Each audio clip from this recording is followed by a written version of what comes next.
Hi, my name is Mike Stockin for the Pre-Health Strategy Post. So hopefully if you all got a chance to read my article called How to Write a Decisive Leadership Election Speech, you got some really great ideas for how to work the campaign stage of becoming a student leader in your pre-med, pre-pharm, pre-dent club, or even Greek or any student society. So, the next question really is, what do I do next? And so this is the first of several video updates that I'm going to be doing for the website, and I thought that this was a really relevant topic because you all are probably curious about what happens once you become a leader. So many organizations, they have set goals and priorities for the services that they offer, and it's now your job to take those ideas that you brought to the election and to implement them. And so, you need to take a critical view of the state of your club. And it's important to assess where you stand today so you know where you can guide it tomorrow. So I think to start off with, I'd like to tell you guys about the 4 areas that any club can improve on. So area 1 is the size of its membership. For most clubs, membership size is always something that can be expanded upon. I think with Greek organizations, there's a little bit of a critical mass where you balance intimacy with size, but for almost any other club or honor society, pre-med organization, you can expand it and still maintain that value and that intimacy through delegation and expanding your responsibilities among the leadership in a thoughtful way. What should you consider next? Well, I think you need to also consider sometimes clubs cannot expand due to some sort of functional reason. And in some circumstances, you may have to take a look at your constitution and even change it. For a pre-med club, this may require an amendment or two.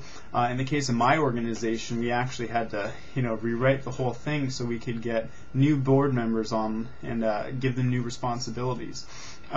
The second area is public perception of your organization. And, you need to, as a leader, take a critical look at what do people who are outside your organization perceive about it as a whole. So you need to think, from an outside perspective looking in about what's the image that you guys are projecting. Could you be doing more philanthropies to show a real concern for the local community? Are you even, touting how satisfied your members are and how great it is to be a member of your society? Does your organization even have name recognition? This is critical. Sometimes some organizations start off so small that one of their biggest tasks is just becoming, a part of the community that people can recognize instantly. And so, you can do this through advertising, promotions, public awareness events, a lot of different ways. And I think there's also a shared responsibility among the members for maintaining a good public perception. And, as a leadership role, you need to make sure that every member knows that they're responsible for upholding the image. Avoid making clothing with controversial logos on it that are affiliated with your organization. Make sure to reinforce the fact that every member is a public representative and they can actually trash the name of your organization or, even make it better by just how they conduct themselves. This goes for Greek organizations and even pre-med organizations. Be friendly to non-members. You want to attract them. You don't want to be arrogant. You don't want to scare them away. Think about that. So also there's area 3, and the third area of how an organization can be improved is the scope and the quality of the events that they offer. So think about, what does your organization do well? Write it down, make a list, and focus on strengths first. Work with what the organization does well, and whether it's a service that they offer, social events, community resources, whatever, strengthen it. And then write down what your organization needs and what you can improve on. And then through that you can kind of guide yourself in the future as to where to take the organization.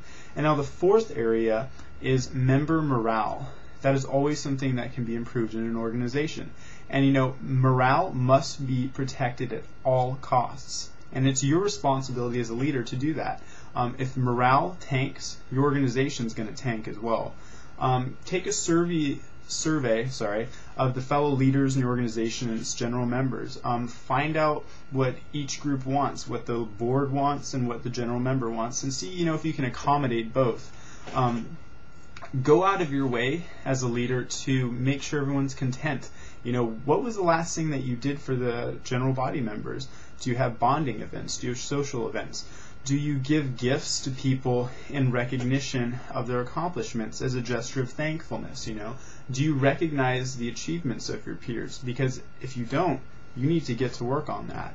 And also, remember, it's your responsibility now as a leader to produce results. If you let bickering get in the way of your organization, if you let setbacks kind of, permanently cloud your judgment and stop you from ever trying, you're going to be stumbling the entire time. It's important as a leader to be calm in stressful times and to be energizing in dull times. If your organization is putting on an event, don't freak out if something is going awry. Panic spreads like wildfire, and you are the fire department. And now that you know the 4 areas that your organization can improve on, make sure you've written down concrete goals for them and where you want to take that club, organization, or society. Have a plan for the upcoming year, and remember that the ideas that you crafted in your election speech, those are going to be the standards to which you're held accountable as a leader. So in the end, you can't hope to lead.